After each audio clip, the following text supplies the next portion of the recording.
Hello and welcome, and in today's video I'm going to share with you the most unusual Ark creatures, so let's get into it. In at number 10 is the Astrocetus, and this is one of those creatures which on the surface may not seem that unusual, but I really can't think of any other game which has a creature like the Astrocetus. And also, this was a very new thing to Ark as well. No space things had been done in Ark, and the fact that with Gen 1 we had a space biome, and then we had this hunking beast of a creature, it is definitely an unusual Ark tame, as in it isn't like most of the other creatures in Ark. And there are only a couple of creatures which I can think of which are as unusual as this thing, and also at the same time follow the similar genre that this thing has of being a sea creature of sorts. The Astrodelphis obviously being a great example there, that meaning space dolphin instead of space whale, which is what Astrocetus means. Speaking of the Astrodelphis, next up is the Astrodelphis, and the only reason why I would say this is a little bit more unusual than the Astrocetus is its design is more unusual, and also its abilities are a lot more unusual than the Astrocetus. The Astrodelphis is essentially like a dart plane. This thing can just soar through the air and do so many acrobatics and shoot loads of lasers, and yes, it has technically been done before, but you wouldn't really expect it out of this creature, and its design and overall feel is very unusual, and I can't think of any Ark creature other than the Astrodelphis, of course, which controls like the Astrodelphis. And also, again, with the Astrocetus and Astrodelphis, it doesn't really make sense that they work outside of space, but they kind of have to. You know, it is the game of Ark, and there are many other maps, and there are many other biomes that aren't space biomes. So yeah, it just kind of breaks the immersion for me there. But you know, it's Ark, they're fantasy creatures. Who knows, maybe they can just dart around in non-space as well. Although they do make a lot more sense in space biomes. But obviously, for most of the time which you'll be using these things, you won't be using them in space biomes. You'll be using them to travel across the map, as both of them are great traveling mounts. The Astrodelphis being better for traveling, obviously, as it is a significantly faster creature, and also it's just a lot more fun to ride around on. Next up, we have the Buldoog, and this is strangely one of the cutest yet horrifying creatures that Ark has to offer, and obviously it debuted with Operation, and I'm pretty sure it hasn't appeared in any other map since, but be sure to correct me if I did get that wrong. And in terms of this thing's abilities, it is just a light pet like the Shinehorn and the Featherlight, which essentially will debuff things like Reapers and the Nameless. Not really useful on any other map, but they're definitely really cute, and the fact that there is a mask for the Buldoog, and you kind of put the Noglin in the same spot here as they are similar creatures, they definitely are respected but very unusual tames. Now, I don't know what it is, but the Manag always seems really weird to me, and the Manag just seems like a creature which doesn't seem like any other Ark creature which I can think of in any way, shape or form.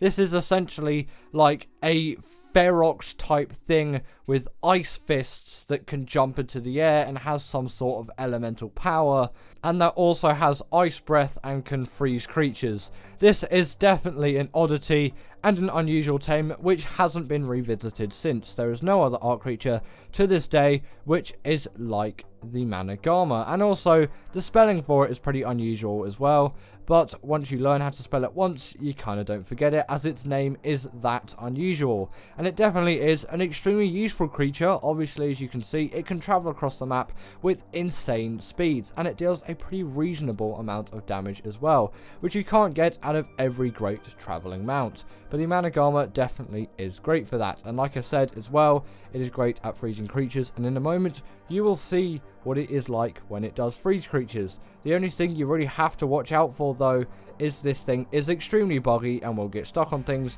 and it just did get stuck on something there. In terms of it freezing, it will freeze creatures for a very, very long amount of time, which is why it is heavily used by PvP griefers. I've heard not as much anymore since they got nerfed, but they still get used a little bit in terms of PvP griefing still to this day.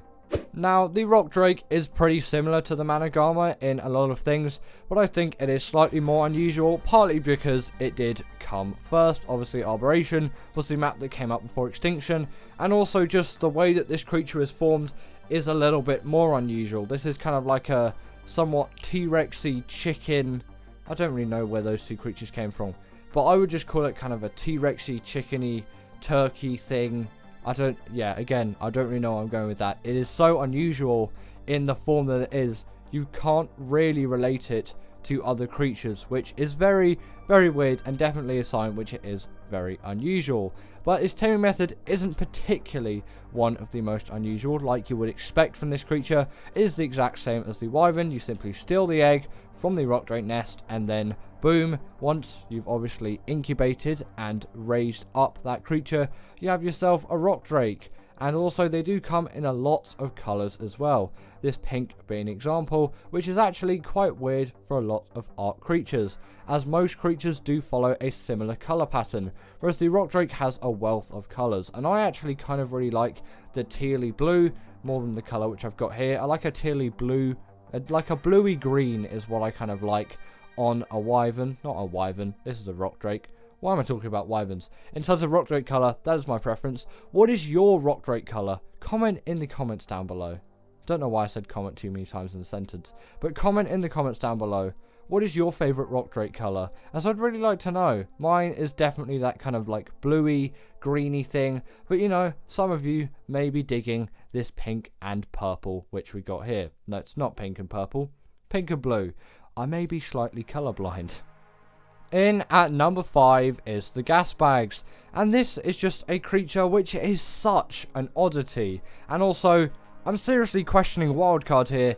How did they come up with the idea for this? Or did we come up with the idea for this? Honestly, I don't know, but somehow this thing was created, and it's been in the game since Extinction, and I don't really get how it came around or how the idea came for it. It's literally a farting gas animal which flies on its own gas. It's a very, very weird premise, but actually a very cool creature which doesn't require a saddle. The saddle's only there if you have friends, unlike me, because I don't really have friends that I play Ark with, or friends in general, you know, living that life. But that saddle is there if you do have friends, unlike any YouTuber which you can really think of. Us YouTubers, yeah, we don't really get the friends. This is why we do YouTube, you know. But if you do have friends, then your friend can go on the saddle, and then you can travel together, which is nice, you know. The Diplodocus has a significantly higher passenger count, but that's not on the list because that isn't a very interesting or unusual creature. Anyway, I should stop talking about the Diplodocus. What's actually good about the Gasbags? Well, on Extinction, this is actually one of the best creatures out there for gathering metal. Obviously, you still have the RG, and the Gasbags is significantly harder to control than the RG, but it is a lot cuter. And it's just, I like using the creatures which came on that map. And I'll always try to use the Gasbags, as long as I can control it at the time, to do some metal runs. And once you learn it, it is a really, really great creature for doing those metal runs. If you don't just get stuck in a trench with loads of Wyverns and get killed a couple of times. That happened because I forgot to enable creative mode, stupidly, for this B-roll. But, you know, editing, it looks like I did nothing wrong and I escaped perfectly. But there was multiple attempts in this, and then I flew too high, and I got up caught into the world border. I am definitely not a great pilot of the Gasbags. Also, if you find yourself like this, make sure to dismount just before you hit the ground. It will save you. Now, the Rhog Gatha, I think, came from us. It was from some kind of creature voting thing anyway, and we did vote for this creature to be in the game, and it is one of the more unusual ones. There isn't any other Ark creature which is really like this thing. And also, I know loads of people are saying Rhog Gathas are rare, and I get that they're rare. On ASA at the moment, I've seen about 5 Rhog Gathas in the swamp biome. Is there an overspawn of Rhog Gathas on ASA? Wildcard, can you tell me please, if you're watching this video, because I've had way too many encounters with this thing. I've seen 1 Giga, and I've seen 5 Rhog Gathas, and these things are generally a lot rarer than a Giga, as they only spawn in one specific biome, whereas Gigas can spawn on several places around the map. In terms of the Rhog Gatha's uses though, This thing is essentially just an upgraded Quetz, which is a lot faster and deals more damage. As unlike a Quetz, it will deal more damage. It is significantly harder to tame and uses the taming method, which the Reaper has, which I'll talk about because the Reaper is ahead on this list.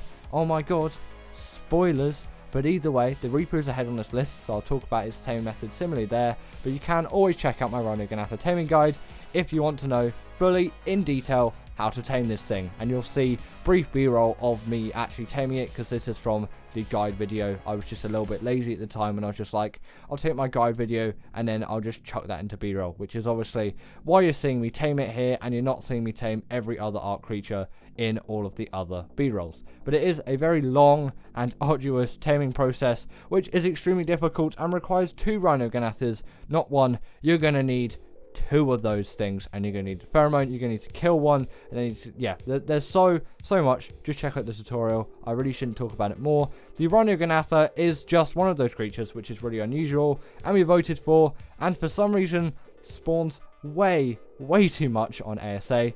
Have no idea why, but it does. This is the Rhog Gatha. It's one of Ark's most unusual tames. The spoiler is here, with the Reaper being in at number 3, and the Reaper is a even more unusual tame than the Rhog Gatha, as obviously it came way before. The Rhog Gatha is the most recent creature which has been added to Ark, apart from the Astrocetus. Don't know if that is in ASA at the moment, but I'm going to count that as the most recent Ark creature. Is that thing coming to Scorched Earth or the island? Either way, it might not be here yet, so don't take my word on that one. Not quite sure. That may be a Scorched Earth creature.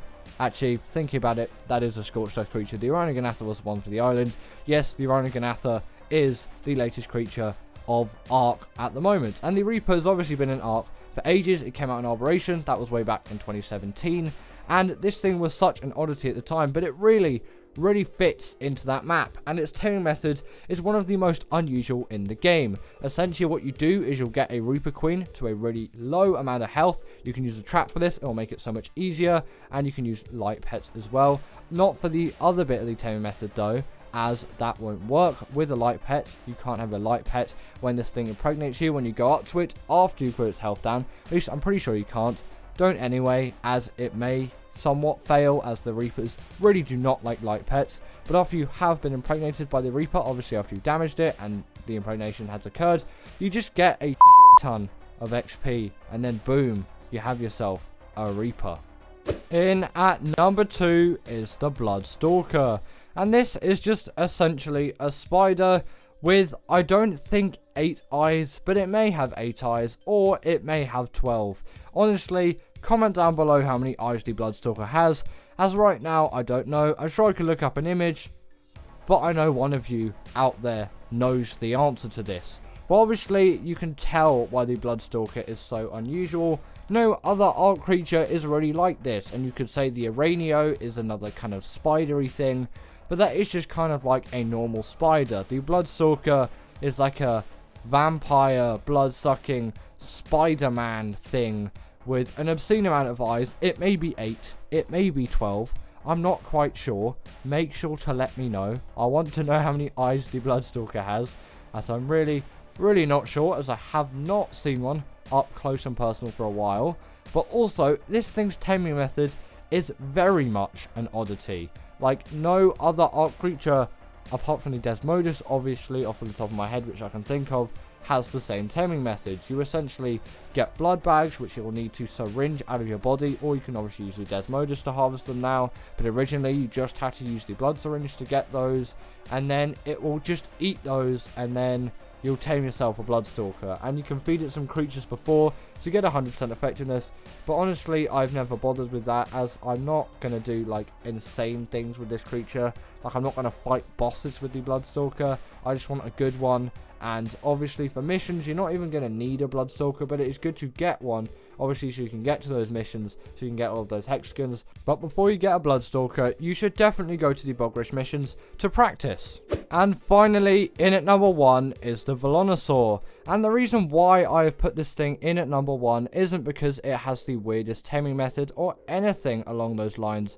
It is just, there has never been any kind of creature like the Velonasaur apart from the Velonasaur. I can think of no other Ark creature like this tame. And albeit, yes, it does have one of the simplest taming methods out of all of the creatures on the list. It is just a very simple knockout tame. No other Ark creature compares to this thing in terms of what it is. This thing, again, is just a moving turret, and there's no other creature which does this like the Velonasaur. And sadly, the damage of the turrets doesn't scale with melee, but obviously you can keep leveling up that stamina to shoot even more turrets out. And obviously I wouldn't recommend it in this close of a proximity, but it is definitely an extremely useful thing, which when you ride this thing you will use a lot. But it also just have your general just attack, hack and slash, and it also can shake spines off of it as well. And also I think when you look at it head on when it's shooting turrets, it's a little bit creepy. That animation just to me is a little bit on the creepy side. But anyway, that is the end of today's video. And comment down below, what is the most unusual Ark tame to you? As I'd really like to hear your thoughts. And also, how many eyes does the Bloodstalker have? I'll see you all later.